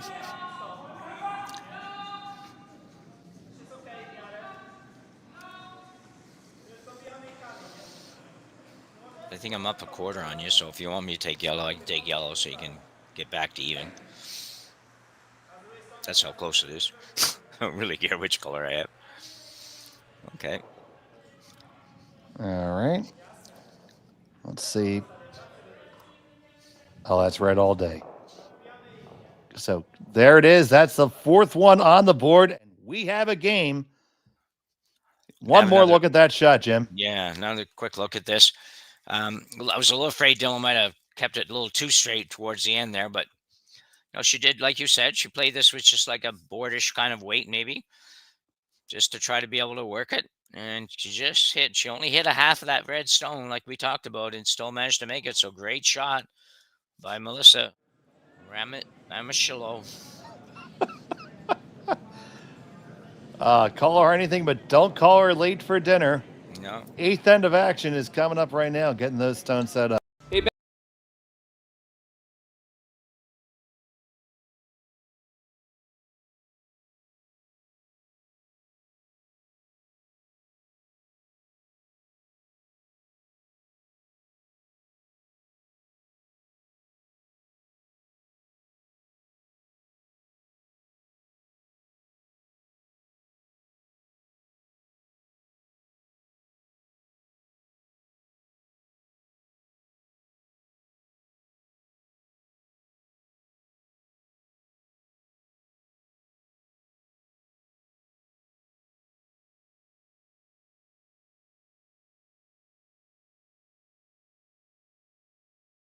Developed over a decade in collaboration with the finest ice makers this side of the Atlantic, the Pebblehead PB5 is nothing short of a triumph of sophistication and craftsmanship.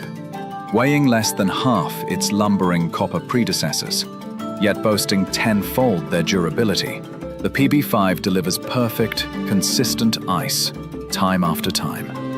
The PB5 by Pebbleheads.com, the apex of ice-making ingenuity for the roaring game of curling. Welcome back to Martinsville. And what a turn of events. We got ourselves a game. 8th end of action. Matsumura and Tanida have the hammer. They're up by 1, but Remeshylo and Derksen took a huge 4-ender there, Jim. Yeah, we talk about how different this game is, and you take that in. I mean, they've only scored 2 points in the entire game. 7 ends or 6 ends worth of play, and then they score 4 in the 7th end alone. It just doesn't seem possible, but you just see it a lot in mixed doubles.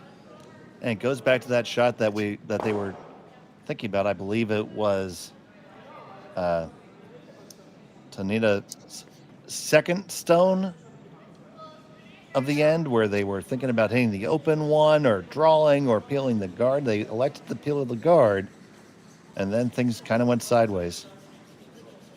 Yeah, and it's odd because you'd feel that, part of me says, well, peeling your guard could never be bad with a 7-2 lead, but,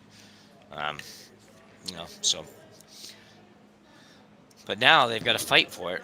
It's not going to be easy now, so. Need to make the double peel here, or maybe even make the triple, actually, is there. Yep, 5 rocks in play, so you can hit away at this point. That is what they're going to do. And now this is going to look a lot like the 4-person game. We're going to be throwing the guard and peeling it and throwing the guard and peeling it. But you've got to make this double peel first without leaving a guard. Single peel really isn't good here.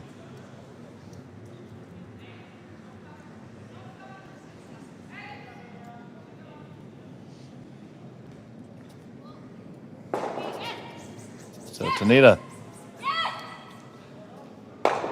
And get the 1 and execute that peel. He hit his own in the back, but who cares? It's 1 lonely red in the house. Yeah, you see this again. This is just a hair from making all the three reds, but he won't be unhappy with this. It's just the back one was kind of causing you a little bit of trouble back there anyway. So now your own is bound from there. The red one's wide open, and they'll guard naturally, but there's nothing stopping you from being able to get it out. Before, it might have been a little bit of a problem to get it out, depending on which way you had to go. So, very nice shot. Yep, absolutely well thrown. So now we are going to be in the shampoo mode of curling. Guard, peel, and repeat.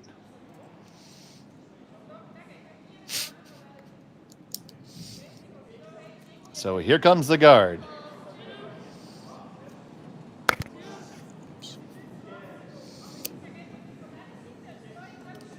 Eventually, I'm going to put that to the cover that to the Beatles soundtrack. Here comes the guard, do do do do. Then comes the peel.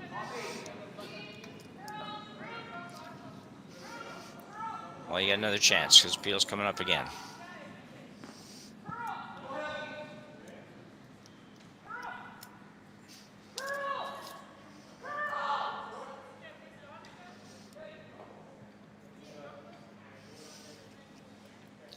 So you got to be careful. Got to be careful not to get too greedy here. You can make the run back and roll your shooter off a little bit, but if you get too greedy and you run it straight back, just miss the one in the house by a bit and leave a guard, that would be not good.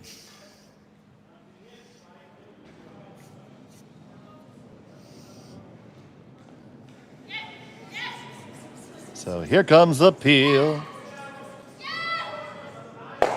Oh, it's going to be a run back and it stuffs. So that's not really all right. No, I would agree. It's not horrible. Messes up the song, Jim. Yeah, I know. Well, you can lie and just say it's all right anyway. Oh, man, but now we have to get to the right spot now.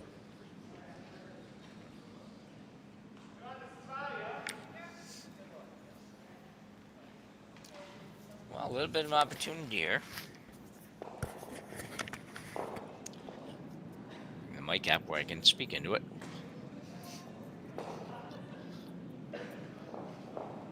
So Dylan Derksen's going to have to drown this guard. This draw underneath the guard. At this point, you don't care what the guard looks like as long as it's a guard. If anybody wants to come up with their best version of Here Comes the Guard by Not the Beatles, you can go to your local Big Echo over there in Japan and hit up a booth and make a nice recording.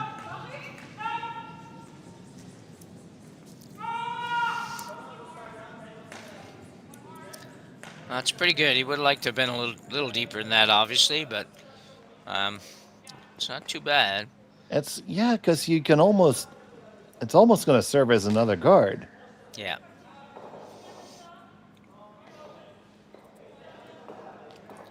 He'd been able to get that right in probably on the eye and in our logo there. That would have been a really good spot because nice thing now he's got 2 in there, so if it comes down to Matsumura having the case of picking one out, there's a catcher to win the game or tie the game with at least. So anyway, we'll see what happens after this peel. Well, I believe they're gonna try to throw the run. They're gonna leave a guard here. Yeah. In the process, but they might be able to make all 3 go. Shooter's gonna hang around. Just don't probably about there, but at least be 1 stone higher. Yeah, I think it's really close to a nose hit for the triple, basically, or for at least the double. So Yasamasa Tanida up on his horse. This line looks pretty close to perfect.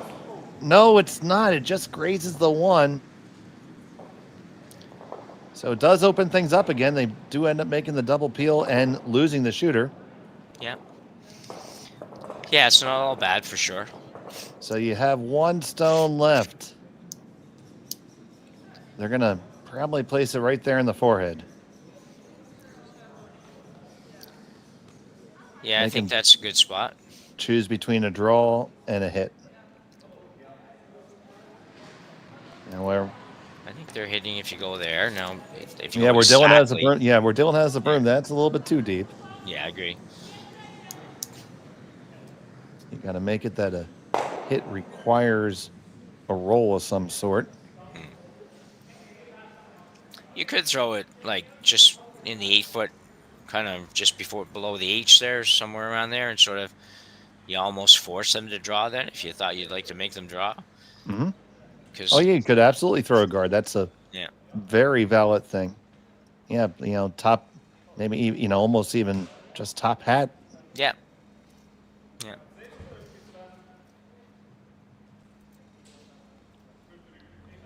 So Melissa Remeshylo with her last. I'm sure Melissa and Dylan would be happy to be throwing this because I wouldn't have thought they would have got to here probably a couple of ends ago. So they've done good. I'll see where this goes. All right, final stone for them of end number 8. Need to get the perfect depth here. You see that finish. This looks just a little bit too spicy. So they lied too, but now you can nose hit it likely. Although it's not that bad. It has to be a good nose hit. Yeah. Yeah, I think a nose hit would get it, but even a quarter, half an inch on the low side, if you will, or the high side, depending on where they come from. Anyway, a little bit as you look at the overhead, just off a nose on the left-hand side would not get it for them. So they have a little bit of wiggle room to go to the right, but not to go to the left. This is on the overhead.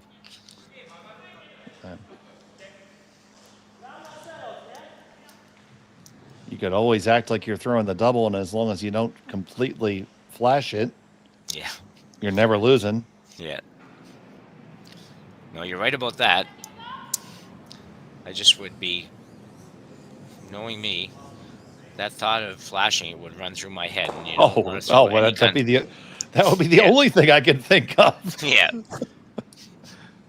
you don't want to be thinking that. Okay, so for the game, I was really Yaki like that. Matsumura, Yeah. final stone of the 8th.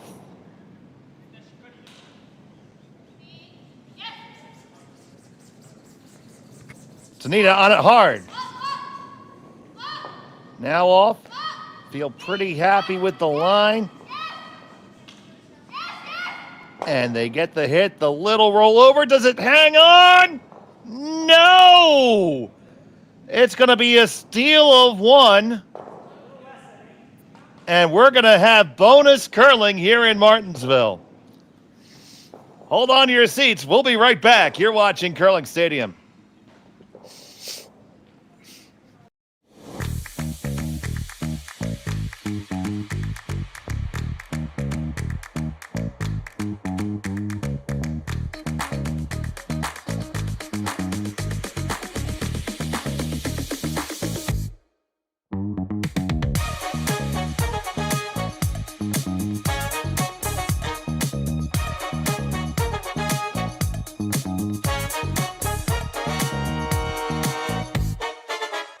Hey, Ben, what's the Aztec safety?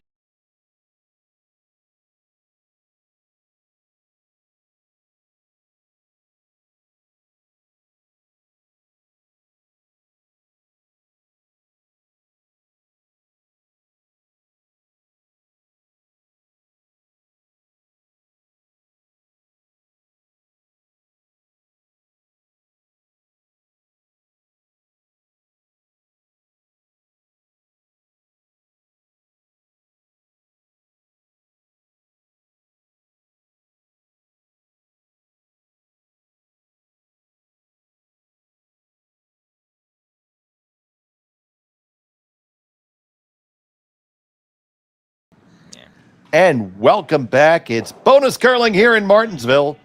On Curling Stadium, it's the Allie Jenkins Memorial Mixed Doubles here at the Martinsville Curling Club.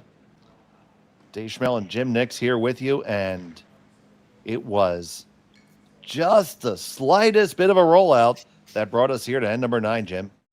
Yeah. Let's have a look at it here. It was just almost a shame, really, to be honest. They just kind of, they went hard on this, try to make sure it didn't get away from them and hit it on the, but they end up hitting it on the right side to hit it. Just let it Got go away. a little too far. Yep. That's a hard way to go at it, actually, on that turn, to get that inside roll. But So you see here in extra end of mixed doubles, it's played just like any other game, any other extra end. So the hammer has now flipped to Matsumura and Tanida. So they get that pre-placed rock on the back of the 4-foot. Center guard belongs to Remeshylo and Derksen. and there are no tick rules at all in mixed doubles. Is that right, Dave? That is correct. Yeah. I think I had that wrong in the last event. So I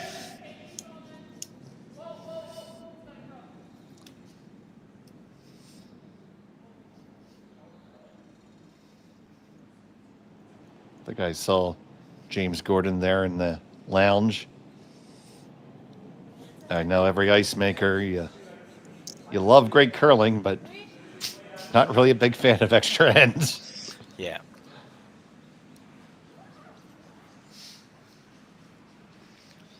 And they have to work pretty hard in this mixed doubles events because you can usually fit an extra draw or two in a day versus the regular curling, and they've got to prep it the same as they do with every other game. So, well, you're going to have another big weight peel attempt here. Another chance to possibly get them all. It's hard not to leave one of them.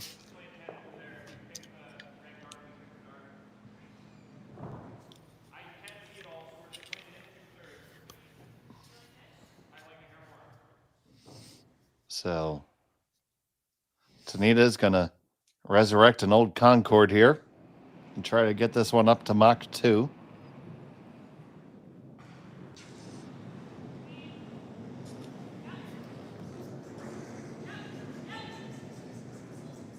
Nice delivery. And only gets the top one. Just left it out there just a little bit. Yeah, that's not good. Those rocks are close enough together that he would very rarely not at least make contact with both of them. In some trouble now, for sure. Yeah, so, just a few minutes ago, I didn't think we'd see an end number 7, let alone an end number 9. No. Tells you how the fortunes can move so quickly and why this is such a exciting variant of curling. Yeah, and actually now, Melissa and Dylan kind of are in the best position here. That can change quickly, but yeah, if you had to pick a color to be right now, you'd have to go red at this moment. Yep.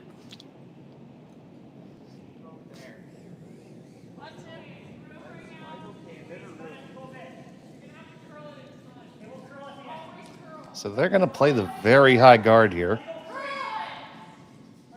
Very difficult shot to throw and manage. But manage it they did. That last little lick in there. That's pretty good, Jim. Yeah. Yeah, it's a long peel now if you will go after the high one. They might just come right through the hole, Dave. Yeah, I think that is what they're going to do. Chase it. Yeah, you've only got, what, 3 rocks to come. Might be worth it.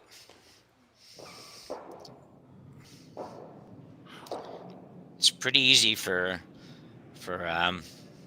Remeshylo and Derksen to throw a guard up here, because if you play the high peel and just get it, which you're probably going to be honest, got a lot of room to throw that guard to. So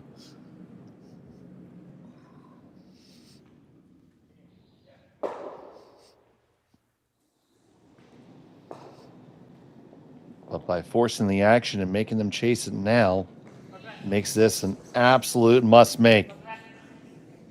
Tanida comes up and hops right with it. Just a heavy clean now. Now trying to walk it over. It's on their own right now. Stays on their own. Ooh, and that's extremely unfortunate. yeah, I thought he'd be trying to carve that really, really hard. He was trying a little bit, I guess, but I thought he'd be able to move that far enough. But the consensus between Melissa and Dylan is saying we don't want them to try that again. yeah, I'm not surprised. The good thing for if you're cheering for Matsumura and Tanida here, the good thing is that you have a pretty makeable angle raise takeout on your yellow above Churchill there, above Hill. That's, not a gimme, but it's very makeable. And you don't have to really stay around or anything as long as you make contact.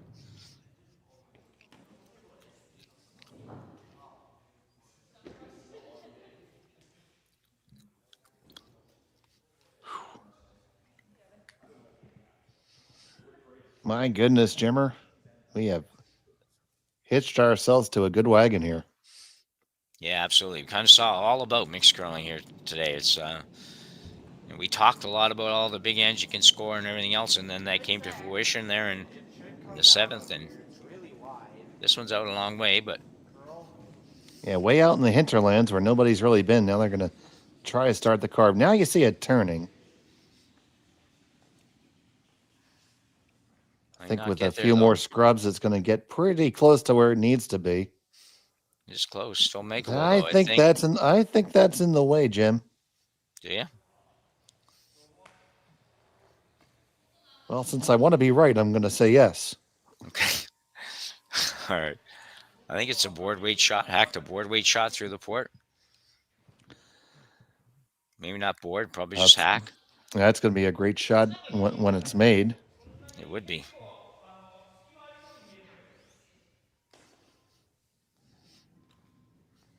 So Chiaki crab walks over to line it up.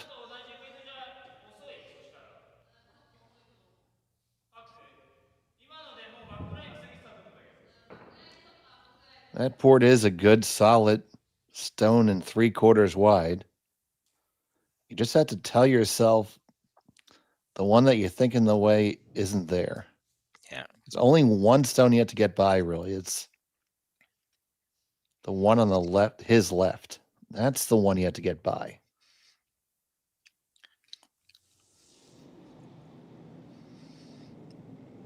Big shot for Tanida. Might have been a little tight. He's close, Dave. Yeah, he is. He missed the first one wide. This one is not wide. It's through the port, past the first one, past the second one as well. Does it pick it all the way out? Far enough, Jim, and they lie shot stone. Great shot by Tanida there. Yeah, really good shot. We're going to see it again here. He gets up and gets on it. On it and off, and then back on again. And then it's just a matter. Probably if he had a chance to do it again, he'd love to switch over to the other side and help carve that over a little bit, but managed to go up. Just a great shot. Not an easy shot. Now that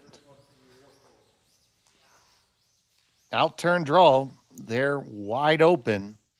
So certainly still a fantastic opportunity for Remeshylo and Derksen. Melissa in the hack. She's going to throw her in turn. Probably a better turn for her to throw. Generally speaking, whether you're left or right-handed, your in turn tends to curl more. She could probably use that extra curl here. It's her final stone of the extra. Need to be shot after this. I think this is really close. Might be a little warm. I think this is quite heavy, Jim. Will it come over far enough? Tanida's going to try to bang it past. Can he bang it past? Now they are shot, but they are pretty wide open. Yeah. Only wide open enough that she has to draw, though. I don't think she wants to go at this with anything much more than just draw. Wait. No, it's going to have to be a draw, so forced into the draw for backing. Yeah. For the game. Pretty nice effort by Melissa Remeshylo here. There was, so hair heavy, but a lot of pressure on that shot. And if she could have been just, 1 foot lighter, maybe 18 inches lighter, it's probably never going away. It's probably going to be the winning rock. So. And and great resilience by the team to hang in there and keep on battling. Yeah, absolutely. Final stone of the extra. He needs to grab a piece of the button for the game. Chiaki Matsumura.